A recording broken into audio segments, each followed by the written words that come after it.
as I say, welcome to our first Curious Histories online lecture, and it's marvellous to see so many of you here today. This is Anglophones in the Unexpected North by Janice Holmes, who is one of my old colleagues and friends from our Open University days. My predecessor as chair on the Open University's History MA. And I'm going to tell you a little bit about Janice now, just to embarrass her, I guess. Janice is Canadian, but she moved to the UK. I'm sure she's going to correct me on some of these things. Moved to the UK some 20 odd years ago, and she joined the Open University, amongst other things, and specialised in British and Irish religious history, although that's not what she's going to be talking about today. Then having met a Swedish chap, Ulf, who is here today. Hi, Ulf. She moved with her family to Sweden in 2018 and got interested in the whole series of things, a whole series of sort of curious, kooky history of Dalarna, the province of Sweden she's going to talk about today. And that is what she is going to, that's the string that she's added to her already well-strung bow. And that's what she's going to talk to us about today, the history of all sorts of weird kind of cultural crossovers between English-speaking cultures and Sweden, and particularly Dalarna. So I'm going to, Janice, are you kind of ready? Yeah, she's nodding away. This is going to be a magnificent 40 or 50-minute talk, and then we'll have plenty of time at the end for Q&A. So thanks very much, and that's enough from me, and over to Janice. Thank you. Hello, thank you. I'll try again now and say just a very gracious welcome and thank you for having me. Because I can imagine that if you live in England, that Dalarna in Sweden seems very far away and probably not even the least little bit interesting. When I was doing the research for this paper, I came across a reference to, in 1950, a tourist idea that was called the Dollartåget, or the dollar train. And the idea was that rich Swedish Americans would come to Stockholm and climb on the train, and they would then spend the rest of their holiday on the train, stopping only for occasional sightseeing excursions, but that they would live, eat, and sleep on the train. And this was quite a popular tourist activity, but I can imagine that after a while you would feel that everything was just whizzing past you. So I'm a little worried that the talk tonight might feel like we're all on the Dollartåget. So please ask questions at the end, or Stuart might invite me back and I can talk about something in a little bit more detail. But I thought that since this is really an English audience, that really we should really be looking at things from an English perspective. And so I would imagine that if you were anything like me before I met my husband, that this was probably the full extent of what I knew about Sweden. Yeah, I knew about Bjorn Borg and of course the Scandi Noir, ABBA, and of course Pippi Longstocking, and then there down in the corner, the more recent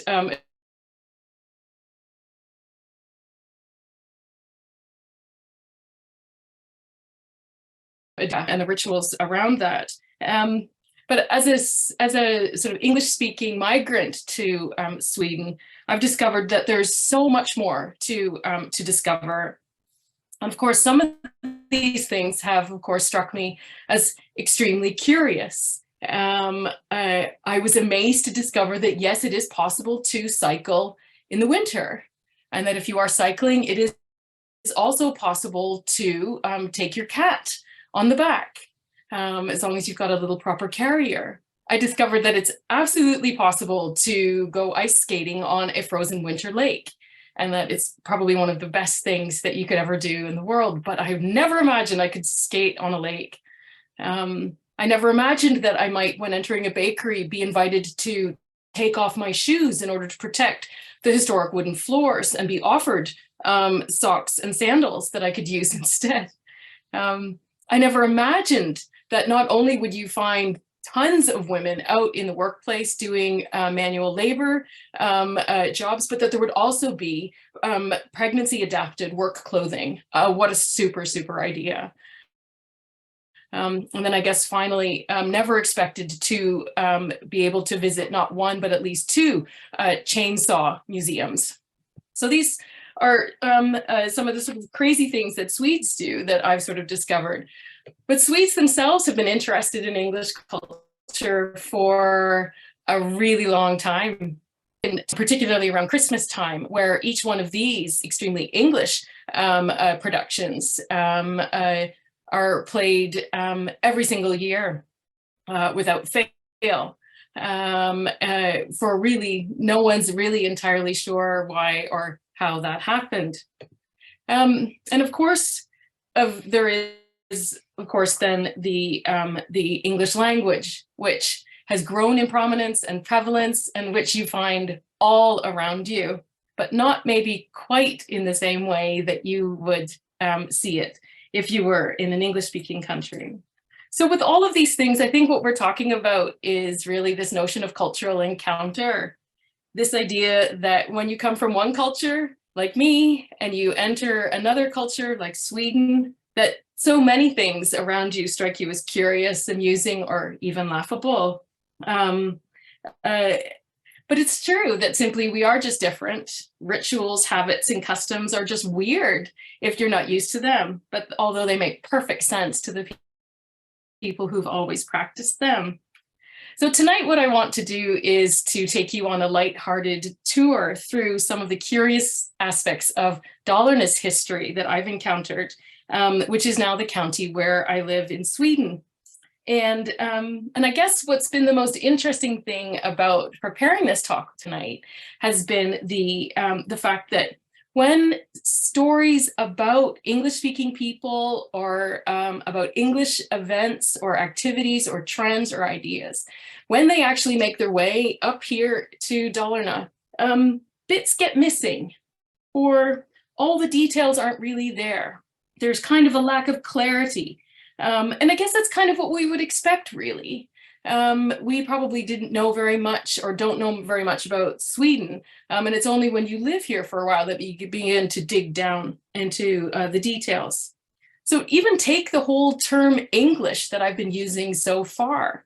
When I pitched this talk originally to Stuart, I wanted to call it, English Encounters in Dalarna. And Stuart said, well, don't you want to talk about people apart from those who are natives of England? And I did a double take because, of course, I didn't realize that for me, the term English here in Dalarna is used as a catch-all expression for anybody from an English-speaking background. And it's almost even used as a catch-all expression for an outsider, someone who doesn't come from here, who speaks a different language and therefore automatically is branded as someone who's different, not native. And so the term here isn't really used to define you nationally. It is much more frequently used to define you as your language group. So we've used Anglophones to try to encompass the fact that I'm interested in talking both about people from the United Kingdom and Americans and a few other English speakers in between. So I want to divide the talk tonight into two. And then the first part of the talk, I'm going to talk about some curious instances of how English has made its way here into Dalarna. And then in the back part of the talk, I'll talk about some of the ways that Dalarna has made its way out into the English world. So where, first of all, you're asking, is Dalarna? And where am I sitting here? A little bit of an orientation. You can see, hopefully, that there's Sweden and its proximity to, at least to the United Kingdom. And you can see the town of Falun there, right smack in the middle of the country. So Dalarna is the county that's highlighted in the small map on the left-hand side. So you can see that it's quite an inland area, and of the fact that it was connected to the coast by train only in 1859, it has been an important geographical center within the Scandinavian peninsula.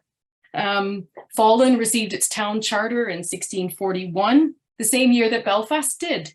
So while it may seem to us, or at least to me at any rate when I first came here, that there could not be any more forest by the time I actually arrived, Dalarna and Falun are quite well connected and are and have attracted over the years lots of English interest and visitors. So just to, again, give you a little bit more of an orientation around the county itself. So you can see that Falun sits in the sort of bottom third of the county, and it sits really on the top of what is a traditionally known area for mining iron. The northern part of the county is a real highland area and looks a lot like Scotland, the Scottish Highlands. It's a place where for skiing and it's thinly populated. The bulk of the population really exists around this very large lake in the middle called Lake Siljan. And I'll talk a bit more about that area later. So when we think about, or when I started to think about, well, what are the different ways that I've encountered English in Dalarna? I think one of the first reasons I asked myself, why would an English person ever really like wash up in Dalarna? What would attract them here? Why would they make this incredible journey to actually arrive? And certainly one of the attractions, I think, for English speakers, particularly in the early modern period, was around the politics of Sweden. Because in the 1520s, Sweden rose up in rebellion against its tyrannical Danish king, Christian II. And with the help of Gustav Vasa, who was of a noble family, he eventually then became the first king of an independent Sweden in 1523. But in order to do that, he fled Stockholm after a terrible bloodbath that had been wreaked on his family and many of the landed gentry in Dalarna. And he fled to Dalarna as a result of this bloodbath in order to seek support from the mountain men of Dalarna. And here you can see the very romantic image of him addressing the men of Mora beside the local church. And this very romantic story is now the stuff of legend, and his journey through Dalarna is accompanied by many adventures and escapes, and has now been memorialized in monuments and museums. But what's kind of interesting is that this story then reached England and became the inspiration for many Jacobite and Whig writers of the 1700s.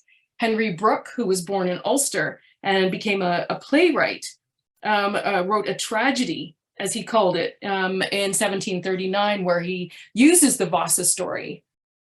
And this play was in fact then banned by the British Crown.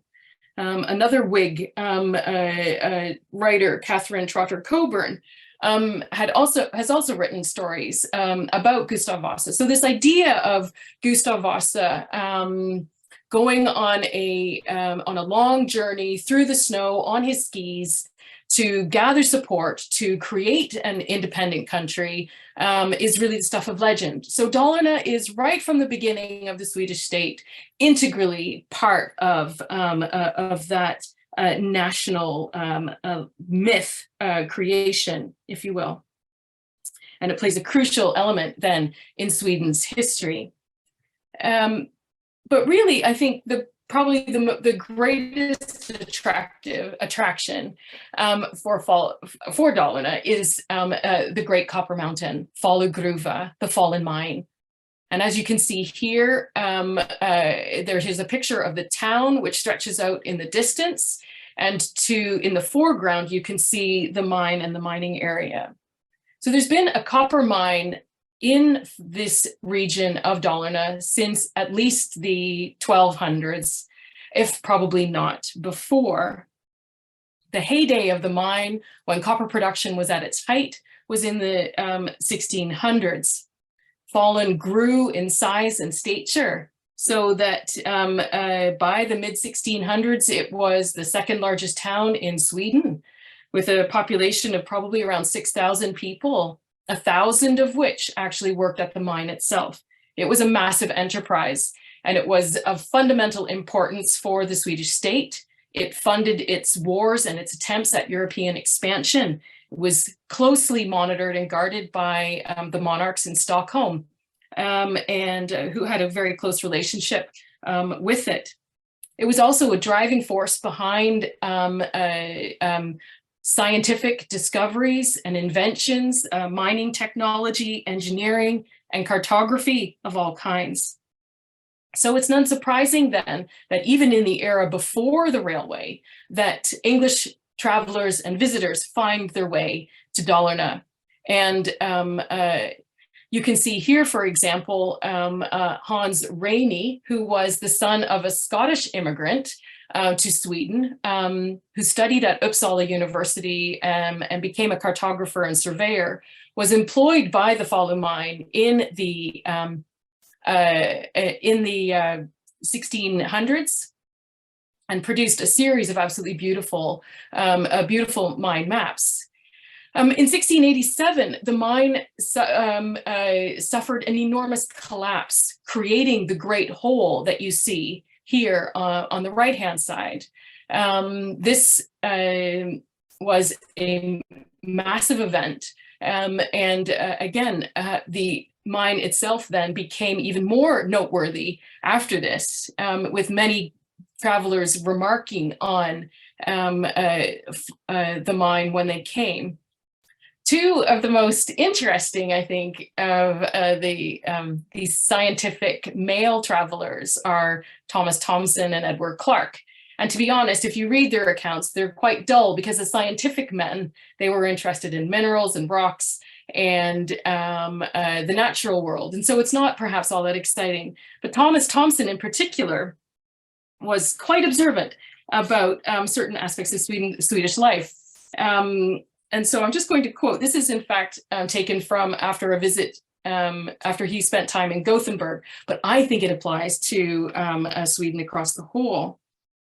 So he's talking about how Swedish eating and how they eat meals. And he says, after the meal's over, he says, a cup of coffee is served up immediately to every individual. It is but doing the Swedes justice to say that their coffee is excellent, greatly preferable to what is usually drunk in England. This is the more remarkable because the Swedes import all their coffee from Britain. Its quality, therefore, is not different from that of our own, and its superiority owing solely to their understanding better how to make it. You can get coffee in the meanest peasant's house, and it is always excellent. And he goes on to say, though, however, Swedish tea is just as bad as their coffee is good. If an epicure could transport himself in a moment from one place to another, he would always drink his coffee in Sweden and his tea in England. The Swedish tea is so weak that, happening one evening to sit by the lady who was pouring it out, it struck me that she had accidentally forgotten to put the tea actually into the water. And she was pouring out nothing but hot water. So I took the liberty to point this mistake out to her, in order, as I thought, to prevent the lady, when the tea be handed around, from it being put out of countenance by the detection of the oversight, by her being mocked, in essence, by her oversight. But of course, my blunder occasioned much mirth when he spoke out loud, everybody in the company laughed at him. And the company, no doubt, set me down as a person very little acquainted with tea. It is not the quality of the tea that is bad, but the quantity employed is so small that you do not perceive the taste of it in the water, so that in fact you are drinking in reality hot water, sugar, and cream. But to do the Swedes justice, their cream is excellent. So bless him, I thought. He absolutely has that down in one. Swedish coffee is excellent, but their tea making could use some work. So needless to say, the mine then attracted a small percentage of English visitors throughout the 16 and the 1700s. And so much so that this has become, this image here has become quite a famous image within the area of Falun and around the copper mine. Because it's a very famous story that's told here, which is that the very first time the word tourist, which is the Swedish word for tourist, is used in the Swedish language, is in reference to this individual here in 1824 in a watercolor painting by Johan Way, who had been a soldier in the military and a court painter and a professor of art at the Art Academy. And it seems that he was at the Falun mine with a group of other individuals, including these individuals here. It's sometimes told that this is an Englishman. Other times it's not sure who he is. Sometimes he's described as an outsider or a foreigner. And again, I think pointing to this idea that tourists are kind of unknown individuals. We're not sure where they come from. They might have a different language. So we're just not too sure about them. So this uncertainty, I think, about the possibility of having an English individual actually taking part in Swedish history is reproduced in another area of travel to Sweden, which is in the area of work and entertainment. So just like other parts of Sweden in the early 19th century, traveling entertainers and sports figures were a regular, if not always common, occurrence in Falun and in Dalarna. And in the 1820s, there emerges a small craze in Sweden around what's known in English as pedestrianism. So pedestrianism really emerges in the late 18th century, and it's really a form of running. As it was, and as a very early example of organized sport. It started with gentlemen in England doing long distance walking, which culminated in the great 1817 race of 2,000 miles in 42 days between Josiah Eaton and John Baker. This race between these two men attracted enormous crowds in England. And this idea of long distance walking and great feats of walking endurance soon evolved into this notion of public running, of where an individual would go to a town, announce that he was going to run a certain length, a certain number of times in a certain amount of time, and that he would then be very grateful for any sort of free will donations for the effort. And you can see here the only picture that I found of a pedestrian, the very famous George Wilson, known as the Blackheath pedestrian. But individuals like him seem to have emerged in Germany and other parts of Europe, and they started to travel around the countryside. Now, one of the individuals that performed in Falun was a man known as Mr. Philip. And Mr. Philip, when he arrived in Falun on the 22nd of August, 1827, announced in the paper that he was going to run 14.5 kilometers in 55 minutes. And he was going to do it on this road here, which is called Trotsgatan. And so it's announced in the paper, that he did do this. And what's kind of interesting is whether or not Mr. Philip, where he comes from or what his nationality is. He travels all across the south of Sweden, appears in many different places, Stockholm, Gothenburg, Malmö. And in all of them, he is never named as English. He's only ever named as the foreigner. And this is often to do with the fact that the Swedish custom at the time was to not call someone by their nationality, but to name them by their occupation. So he becomes known as fast runner Philip. So Stuart and I have struggled to see if we can find him as actually English, but we're not really sure, although we did find this reference here to a journeyman flesher walking in Scotland around about this time. So we're not sure if it's the same person or not. Later on, I find the former fast runner, Philip, living in Gothenburg, but working as a merchant. So it's really unclear. That said, there were other English fast runners who had obviously come to Sweden to try their hand at fast running. And this included the married couple, Mr. and Mrs. Davidson from Scotland. And she was a fast runner herself, and ran oftentimes more quickly than her husband did. But what's really great is the way these events, and this event in particular, provokes issues around crowd management, because often the newspapers report that Philip was faster than anybody he challenges to run against him. He's better organized, so he has larger boxes to collect the money in, and he had a distinctive run, because other Swedish people, then young men, decide that they want to copy him. So in the years after 1827, you see the emergence of Swedish copycats, in essence. In particular, a pair of young men from Gävle, who in 1828 decide that they're going to run in their national costume. And they attract enormous crowds when they do this in Stockholm, so much so that members of the royal family come and take a turn around the grounds. But you can also see how fast running then is still very much associated with the idea of public entertainment. Here on the left is the Norwegian G.A. Nordstrom, who in the 1840s is coming to Falun and advertising that when he does his fast running, he will fire off a pistol at each turn, which is quote unquote something that no other fast runner has heretofore done.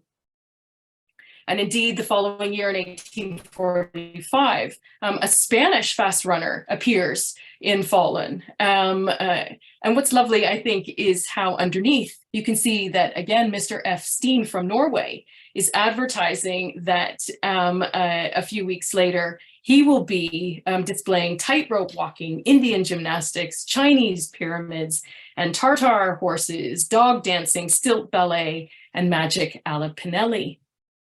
So fast running is on the cusp of becoming organized sport. And so we're really looking here at the origins of, and so these sorts of traveling journeymen inevitably bring English people far from home and having them wash up in the most unexpected and curious of places. But another reason why English people might want to wash up in Dalarna is because of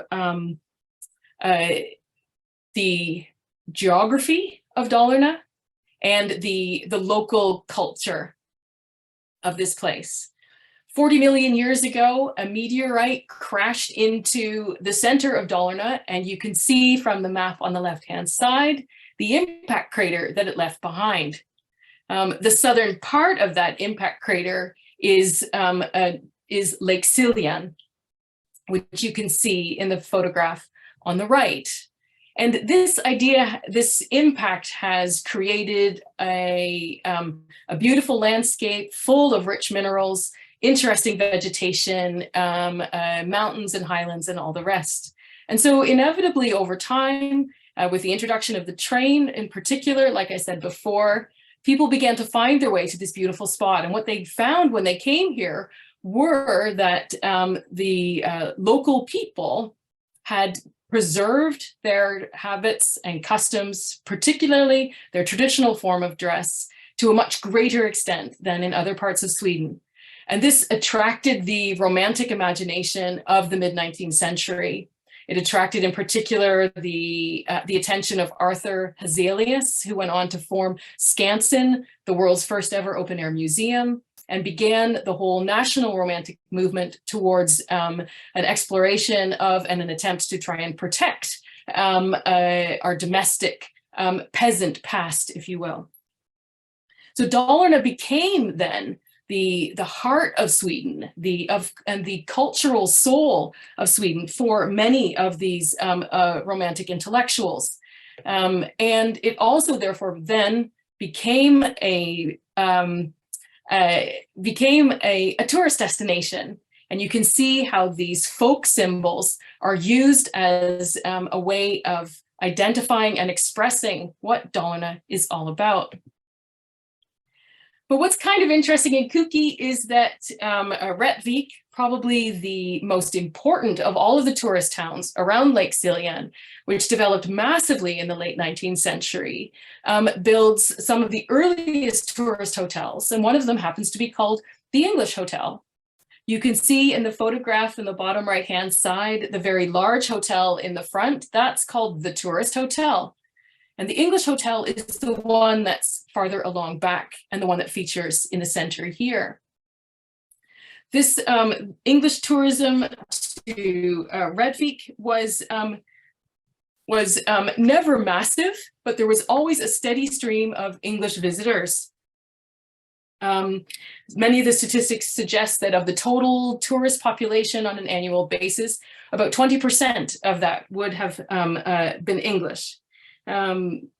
So once again, there's not so much known about the English Hotel and how it got its name, except that the interior is perceived to be particularly and quintessentially English. But English people did more than just travel to Dalarna. They also came and some of them settled here. A number of quite famous rich society ladies made their way to Dalarna and made their home here, at least for part of the year.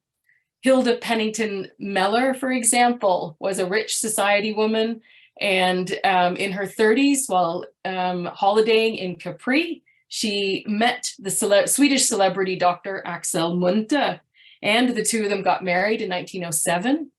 And as a wedding present, he gave her a summer cottage on the shores of Lake Siljan, just outside Leksand. And this Stengården became her summer home for her and her two sons until her death in 1967. And it's a fascinating house. She said that she liked the simple life here because it only required 5 servants to manage the household. But she became an important figure within Leksand society. On the right hand there, we have Lady Constance Malleson, who was a member of the Anglo-Irish gentry, was an actress and an author. She was Bertrand Russell, the great philosopher's long-term lover, and but had a passion for Scandinavia. She traveled extensively here, wrote a book about her travels, and after 1938 settled in this little cottage in just outside Sundborn. And in her book, she recounts what it was like. She says, the first thing a Swede asks you about your cottage is it warm? We soon heard that all of Sundborn village was talking about us as the 2 English lunatics who had come to spend the winter in a summer cottage. And I think, so you have, I think, these people just coming to stay out of nowhere who settle down and are quite happy living their lives and doing sort of crazy things. Apparently, Constance sent a letter to Skansen asking them for advice about how to keep her cottage warm in the winter. And they sent her some newspapers, which she could use. And so she used those to paste up over the walls in order to keep the drafts out. Which also seems deeply curious to me. You can see here Hilda's summer plays that she got involved with her sons. I suppose even more curiously is that when her sons, who you can see as the young men on either side of the picture on the left-hand side, one of her sons, Malcolm, grew up and joined the SOE in the Second World War, where he served as a spy. His epic tale has been told many times over as well. But there was also then, of course, those who sought the wild forest life, like E.H. Llewellyn Lloyd, known as the English hunter, or how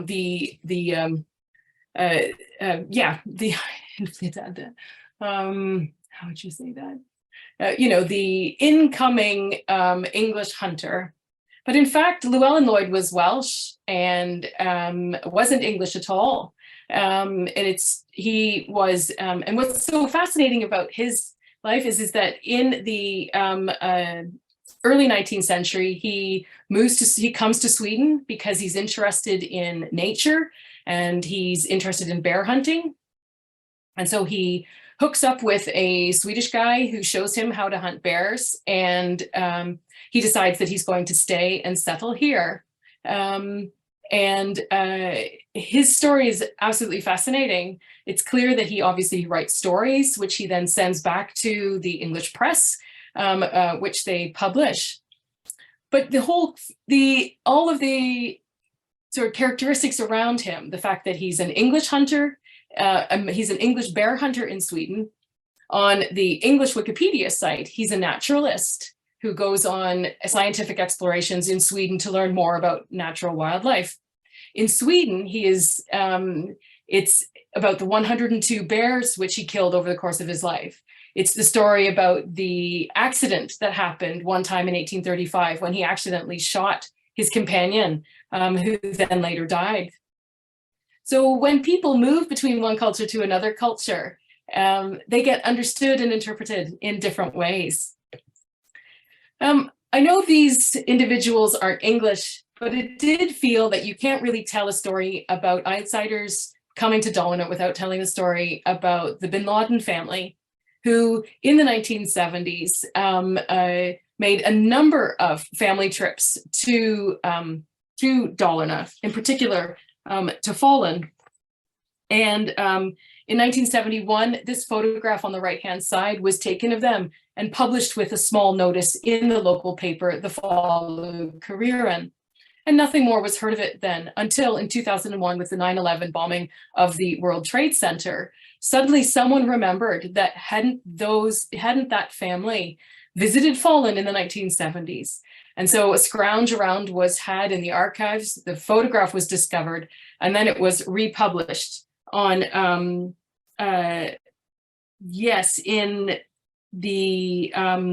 in September, around the 19th of September, yes, with a new article. And this, of course, article was then picked up, rapidly circulated throughout the English and through the international press. But again, what's really interesting is that, as you can see here, the excerpt from the Daily Mail, is that the picture was colored. And in the Swedish source, where this story is told, there's a bit of sort of regret and unhappiness about the coloring that was done and how that was inappropriate, and how clearly English newspapers need to have color because they couldn't just manage with a black and white photograph. So crazy things happen. With the sort of, I guess, 5 minutes left or so we've got a bit of time to gasp and pick up our breath, I just wanted to talk a bit about how Swedes make their way out into the world and how Dalarna has made its way out into the English world. Because I think probably the most famous way that it has done so is through this symbol of the Dala horse. And it's a long, complicated story about how the Dala horse came to being, but it became famous largely when because it was used to decorate the entrance to the Swedish pavilion at the 1939 New York World's Fair. And a a popular and well-known Dalarna handcraft suddenly then becomes the symbol for Sweden. And now the Dala horse is everywhere, interpreted many, many, many times over. And if you come to Dalarna, you can see the world's largest and the world's smallest, possibly Dala horses.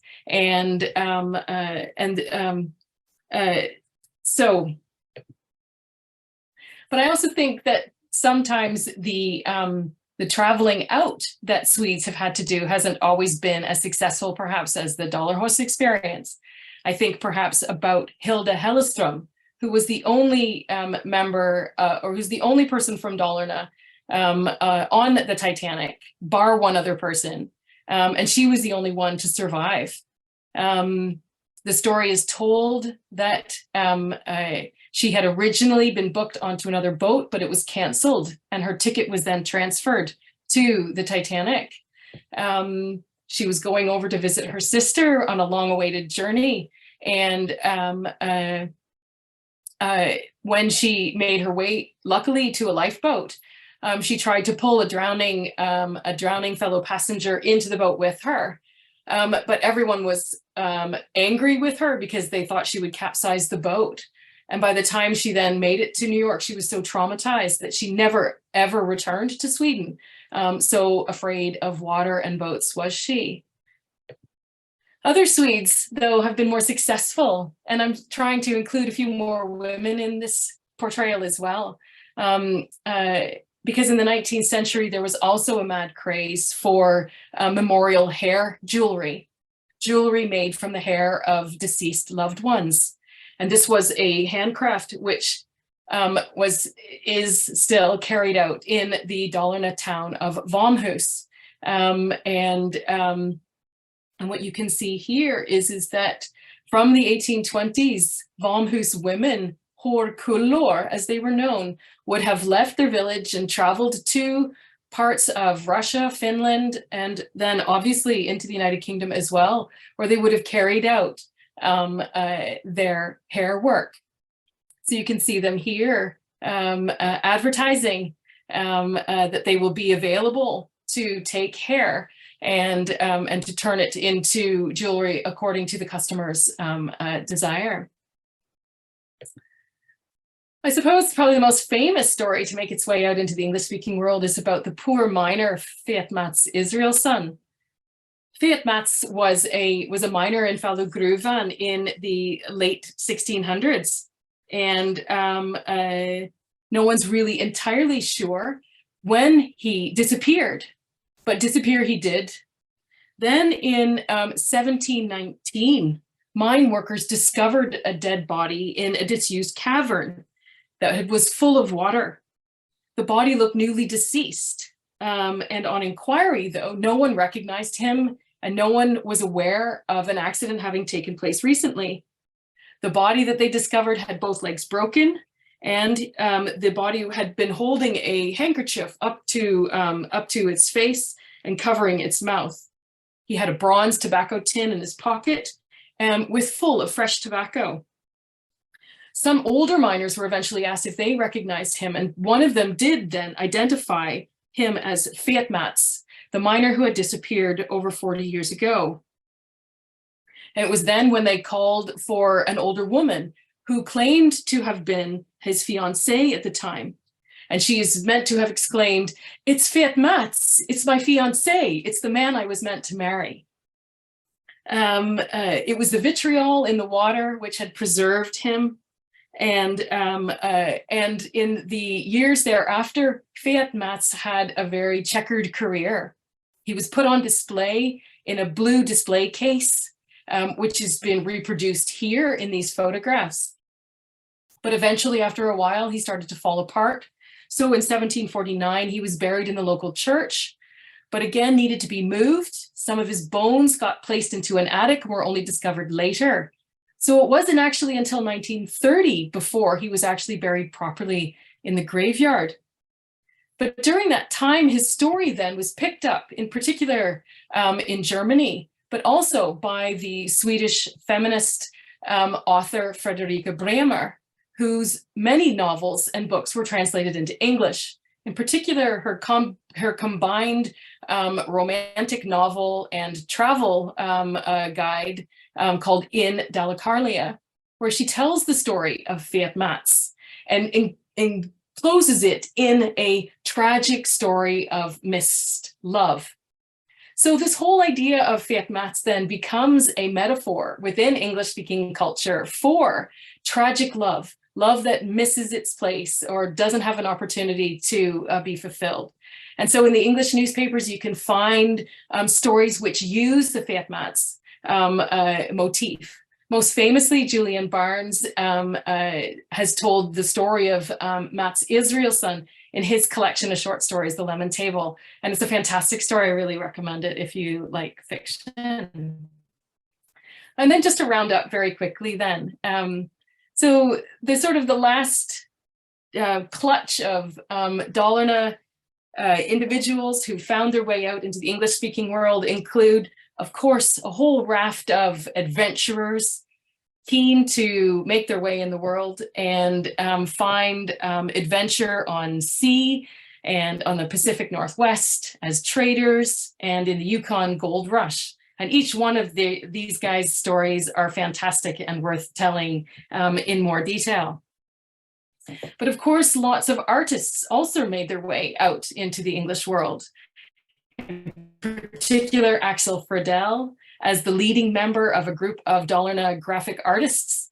His etching here, called Mr. Simmons, was taken from his studio in London when Fredell was in London on a study visit. And this has become an iconic engraving representing the best of Swedish graphic art from the early 20th century. But it represents the father of the family where his girlfriend at the time was an au pair. Who would have guessed? And of course, the artist Jörg Werkmeister, whose work then I discovered by accident in Eltham Palace, which is a fantastic Art Deco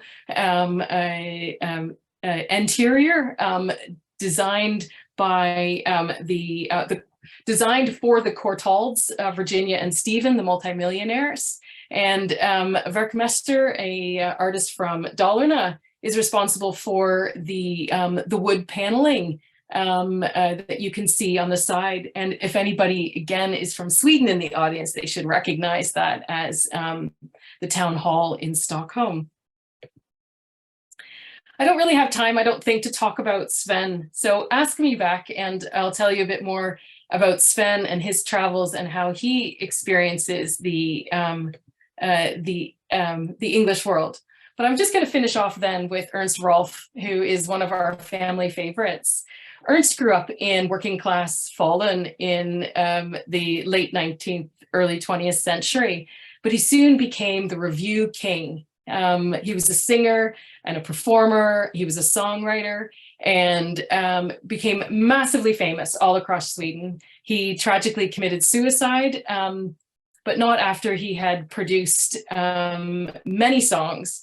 And what my husband is always pointing out to me is that it was his interest in traveling to the United States, in collecting American tunes, bringing them back to Sweden, translating them into Swedish lyrics, that really started the whole trend and the whole fascination that still exists here with American popular music. So I just thought I would finish off the talk with a short film clip of Ernst Rolf singing for the very first time in English. And with that, I'll say thank you very much. So let me just see, I hope it works. Oh. It might be a bit quiet at the beginning, okay? So just bear with.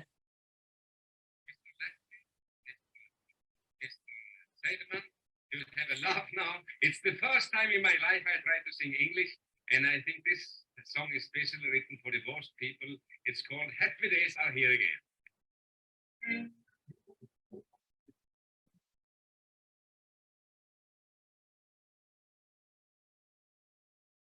Sawdust All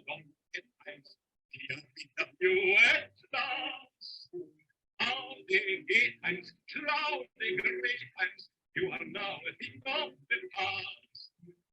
Happy days are here again. The Scots here again. Here again. Happy days are.